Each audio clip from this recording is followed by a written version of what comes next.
uniquement. On va voir si ça se reproduit. Parti. La tête de Varane. Oui.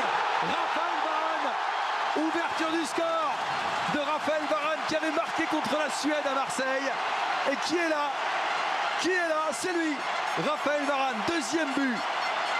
Il y avait déjà un signal sur un premier corner où les Brésiliens avaient été mis en danger avec cette occasion de Karim Benzema, bien sauvé par Jefferson, mais cette fois-ci très bien tiré par Valbuena, et puis Raphaël Varane qui est là, super timing, Super détente. super coup de tête, il passe son épaule, il défonce tout le monde au passage. Il prend des bonnes habitudes en équipe de France. Marquer des buts comme ça. Raphaël Varane qui a déjà joué cette saison 30.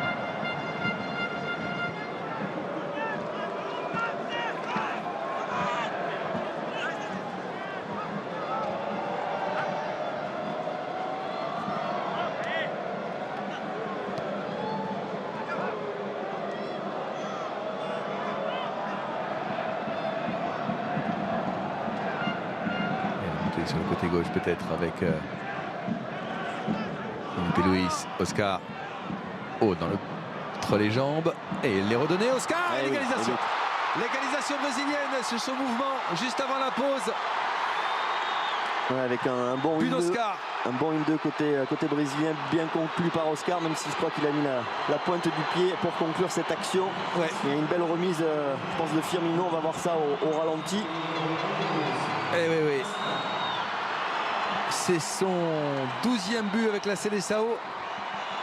Ouais, pourtant Oscar, ça n'a pas été l'attaquant le plus en vue sur cette première mi-temps. On le voit là. Sollicite ce 1-2. Morgan Schneiderlin prend un petit pont. Et c'est bien avec Firmino qui met ce ballon, et c'est sur la pointe. C'est avec la pointe qu'il arrive à ajuster sa frappe. Un peu de réussite dans cette action malgré tout côté brésilien, mais on ne peut pas dire que ce soit mal payé parce que bon, il y a... Thierry Meyer. Les autres handballeurs. Attention à Willian. À gauche. Attention, cette fois ça peut être au fond, c'est au fond. Et c'est Neymar. Et c'est Neymar qui marque. Son 43e but, on le sentait venir, c'était chaud devant l'équipe de France. Il y avait de plus en plus de pression devant le but de Steve Mandanda. Cette défense de l'équipe de France reculait de plus en plus, et là ça a été parfaitement amené, surtout conclu par Neymar dans un angle pas évident. On va revoir cette action au ralenti. D'abord avec Willian qui récupère et puis qui ajuste voilà, la passe dans le bon tempo. L'angle n'est pas évident, je l'ai dit tout à l'heure, pour Neymar. Et il arrive à trouver l'espace entre le poteau et Steve Mandanda.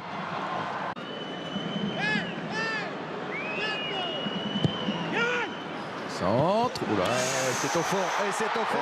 Oui. C'est au fond. Balle de 3-1 transformée pour le Brésil sur ce coup de pied. Steve Mandanda battu. Il reste quoi, 22 minutes. Ils nous rendent la monnaie de la pièce là. Luis Gustavo qui reprend ce ballon de la tête.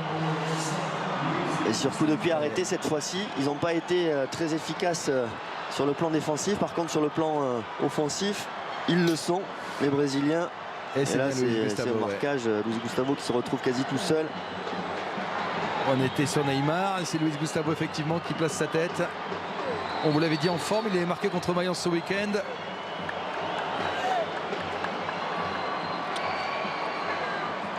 Aïe, il reste 20 minutes à jouer.